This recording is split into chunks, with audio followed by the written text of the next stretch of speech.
parlons de tourisme, de mémoire, on continue à vous faire découvrir les villages de l'Artois. Nous sommes ici à Bullecourt, au musée Bullecourt 1917. Bonjour Aurélie Lecadet. Bonjour. Vous êtes médiatrice culturelle ici, au cœur de ce musée. Un musée qui a été créé à partir des pièces récoltées finalement au cours de la vie de Jean et de Denise Le Taille. Expliquez-nous, qui étaient Jean et Denise Le Taille? C'est un couple de cultivateurs voilà, qui vivaient sur la commune. Donc Jean était maire également. Et tout au long de sa vie, il va collecter avec l'aide d'autres cultivateurs les vestiges qu'on retrouve ici. Ils ont été tous, enfin, ils étaient installés comme ça finalement. En fait, il a récupéré des objets, il les a installés dans cette grange, dans cette magnifique grange, et vous avez gardé ce parti pris de les laisser tels qu'il les stockait finalement? Oui, exactement. C'est pour aussi montrer la violence des combats qui sont déroulés ici en avril et mai 1917. Voilà. Les sols regorgeaient de munitions, de pièces d'artillerie, et c'est pour montrer aussi toute la violence, voilà. Toute cette montagne de fer, voilà. Et montrer la violence de ce combat. C'est impressionnant, tous ces objets qui ont été collectés par monsieur et madame Le Taille, mais aussi par d'autres agriculteurs du coin, parce qu'on en récupère encore aujourd'hui.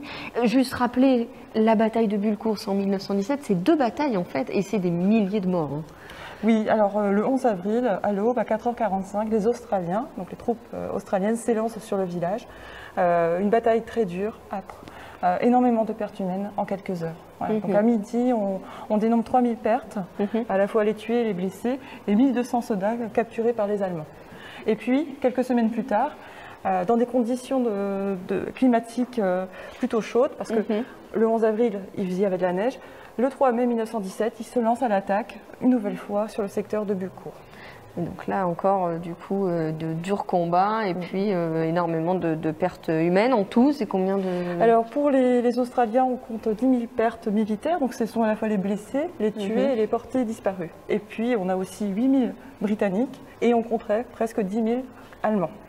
D'accord, donc oui, en effet, de grosses pertes humaines. On y découvre évidemment dans ce musée donc, les objets récoltés dans la terre par monsieur et madame Le Taille. On y découvre aussi toute une collection parce que ce monsieur était aussi un collectionneur. Donc il allait aussi acheter finalement des objets parlants de cette guerre. En fait, oui, finalement. tout à fait. Donc c'était un passionné. Donc il parcourait les brocantes, donc les douilles sculptées, décorées, ses souvenirs de guerre qui avaient été réalisés aussi après-guerre. Donc oui, il achetait énormément.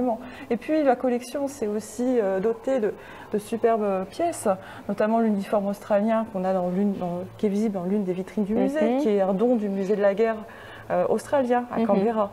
Voilà, donc tout ça est venu enrichir cette belle collection. On comprend que évidemment les Australiens viennent assez souvent dans ce musée, et les Britanniques également. Ils viennent peut-être quand la tombe existe, voir leurs soldats tomber et puis même peut-être découvrir aussi l'histoire. Oui, alors ils viennent en pèlerinage. Voilà, c'est vraiment un pèlerinage.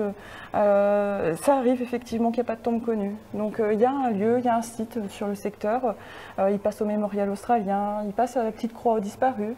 Et puis ils vont également venir ici parce qu'on a dans ce musée la liste des noms des plus de 4000 noms soldats australiens et britanniques tombés, qui défilent effectivement sur un des murs du musée. Donc c'est aussi un lieu de pèlerinage.